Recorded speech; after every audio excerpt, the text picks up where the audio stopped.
Welcome to Flat Out Elected. My name is Rand Campbell.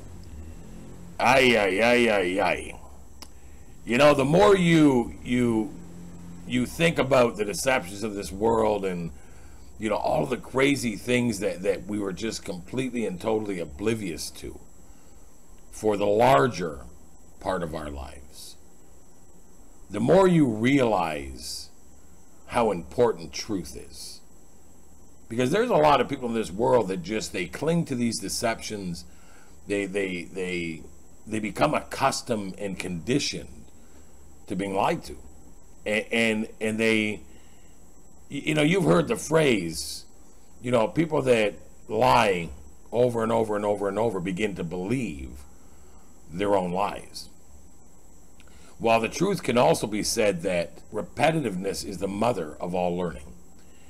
And for that reason, you know, the more these lies and these deceptions are taught in these slave mentality indoctrination camps known as schools and the education system, the more that your grandparents repeat the lies that were told to them, your uncles repeat the lies that are told to them, all the way down to your parents, your older brother, and then you, because you're going to repeat these lies as well. And the truth of the matter is that it removes you. When you're removed from truth, when you are, this is the crux of Satan's deceptions. The more you are removed from truth, the further you get from Christ. Jesus said he is the truth. So if you are living your life in deception, if you are living your life in lies, and if you are repeating those lies generation after generation after generation, what you're actually doing is enslaving people to a path that leads them away from God. And this is the crux of the deceptions.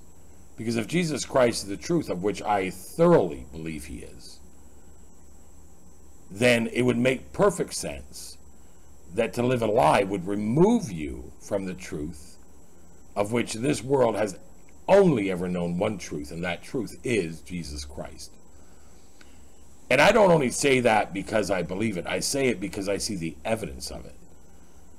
You know, when I first came to some of these truths like the Satanism that is absolutely 100% obvious to those with eyes to see and ears to hear, the more it becomes obvious to you, the more you realize just exactly how deep these deceptions go. And as you go into these deceptions, and as you begin to unveil them, and as you begin to unwrap them and unpack them, the truth explodes into your being. It explodes into your spirit. And you become unaffected by the deceptions. You become unbent by them. They can't hurt you anymore. You know, there are a lot of relationships I see people in this world going through. And in those relationships, they're just being hurt. They're being hurt day after day, moment after moment, event after event.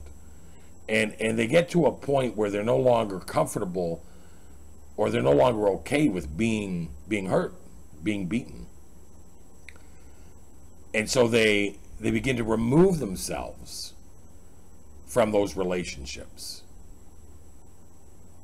And it's amazing because, you know, at first it hurts, right? Like, you know, I've had to leave people behind in my life that I to this day I still love.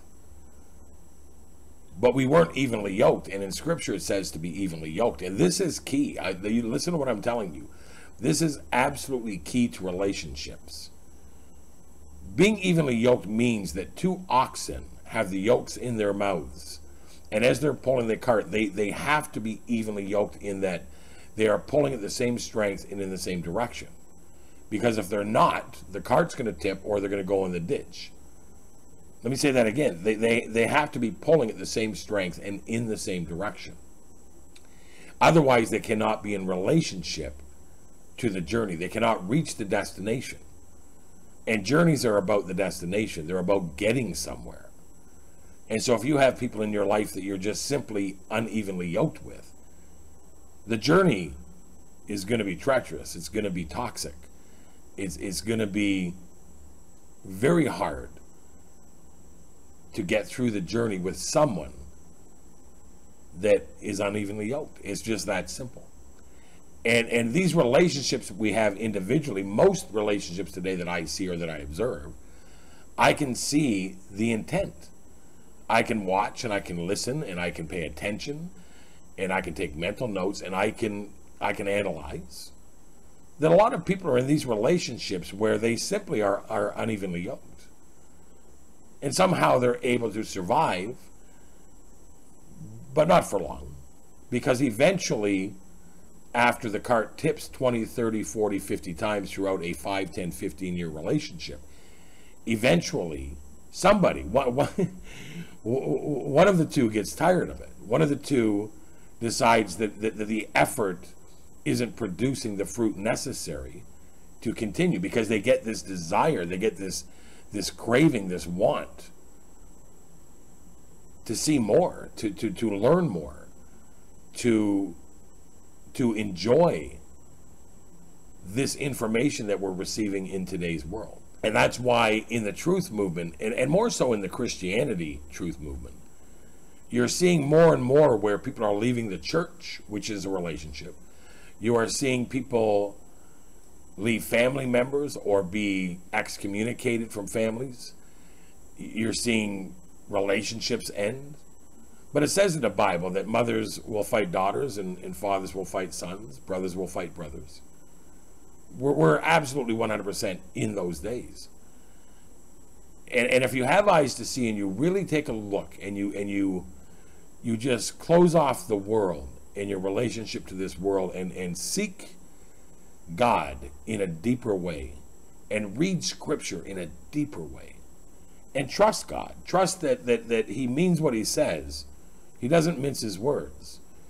It's okay. You can take Him at His word. If you read Scripture in spirit, you're going to read Scripture in depth. It's only when you read Scripture in the mind, or you read Scripture in a carnal, fleshly, intellectual way that you lose the depth of God's word. And that's why the truthers now are seeing God's word in a much deeper way. It's crazy. I read Scripture now and the words jump off the pages like I've never seen before. I see things that I've read 20, 30 times. And today I read those same passages and get a deeper meaning than I've ever gotten. And so, with these relationships, you can go deep into your relationship with the world and get lost in the deceptions and be removed from truth.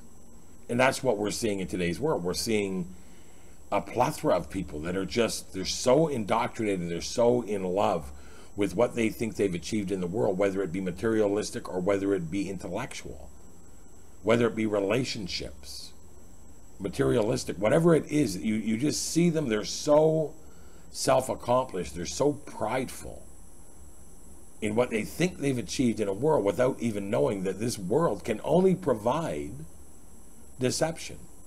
It can only provide a false sense of being, a false sense of hope, a false sense of self. It can't provide truth because this world does not operate in truth.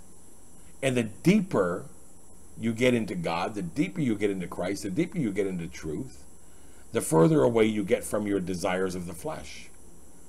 You really become holy. And holy does not mean greater or better than anybody. Holy means to be separate from, to be different. And if you're in a world where everybody is in relationship to this world without even knowing that it's a deception, and you remove yourself from those ways, from that kind of thinking, from that kind of necessity, it's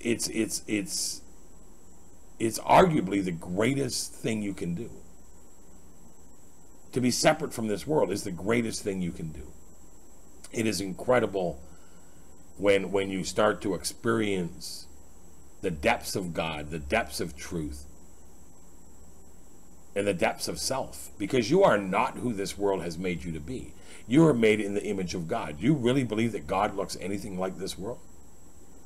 You think God looks like a lie? You think he looks like a deception? Do you think he looks like a con game? No, no, no, no. God is just. God is patient. God is loving. God is kind. God is giving. God is forgiving. He looks nothing like this world. And if you are made in the image of God and you look more like the world than you do God, it's because your relationship is deep within the vein of the untruths of this world.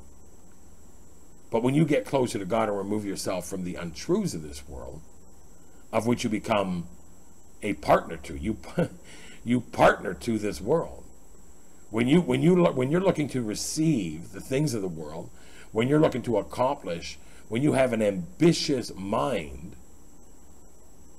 to become everything that you think this world has offered you to become, it removes you from God. And your identity is no longer that of which it was created, because you were created in the image of God. John 4 says that we are made in the image of God, and God is a spiritual being. So from that, you have to know that your true creation, your true being, your true identity is most certainly not of this world. Your true identity is in the image of God. And which means now you have to ask yourself, are you operating in the image of God? Because you're not. You're operating in the image of this world. You are operating in the image of a world of which we know Satan is the God. He earned godship in this world when the garden event occurred, where he seduced Eve to take the apple, and then she seduced Adam to as well take the apple. That was the trade-off, because Adam and Eve had dominion over the world, and they traded dominion over the world to Satan for sin. And sin separates us from God. And if you are separated from God, you're not going to look anything like him. You're just not. You're going to look exactly like that of which you are in desire of. If you are in desire of God, if that's your daily quest, that you would look more Christ-like than this world, then I can assure you, you're going to be different from this world, and you're going to start looking like your intended creation, your intended identity. But you have to go deep into truth. You have to seek the truth deeper so that Christ can bring you deeper into who it is that you truly are. Because you're not this world. Absolutely not. You're not made in the creation of this world, and you are certainly not made in the creation of Satan. You're made in the creation of God. And I promise you, God looks nothing like this world. So seek a deeper relationship with God. Seek a deeper knowledge in Scripture. Seek a deeper understanding of self and who it is that you are. Seek a deeper relationship with truth. The truth truly, as it says in John 8:32, which is on the flag here in the Dominican, the only flag in the world that hosts Scripture. And isn't it nice that that Scripture is John 8:32? The truth sets you free. Look at you guys seek God with a deeper desire. You guys seek to get out of this world. And in order to do that, you got to seek to be in Christ, of Christ, by Christ, with Christ, and like Christ. If you guys enjoy these videos, sub the channel. If you guys, have a second, click the like button. I get a lot of dislikes. Hit the bell for updates. That's always appreciated. You guys can get the update videos as they come in. They'll give you a heads up. Make sure that you sub Flat Out Elected to the backup channel, and go to Flat Out Elected, the community in Google. Become a part of the family, please. And as well, if you can, I would appreciate it if you guys would look in the description for ways to help others. There's lots of ways in the description to do that. I ask that God take care of you guys. I really love you guys, and I think about you and pray for you guys. I just ask that God really, really give you an abundance of this increased knowledge, that you would seek him deeper so that he can take you deeper. Because when that happens, you're going to get removed from these deceptions. When you seek God, you plunge into the liquidity of God's truth. God bless you guys. You guys take care of yourselves. Is when you talking to the principalities and reminding the powers and telling them who you are and what's going to happen. That's when you get an attitude. We have access to God with boldness and confidence. We can go boldly to the throne of God. We can go confidently to him. But what does the devil do? He keeps bringing up your past. He keeps bringing up your failures. He keeps bringing up your shortcomings. I'm not going to God on the basis of my righteousness, not my righteousness. I'm going on the basis of his righteousness and who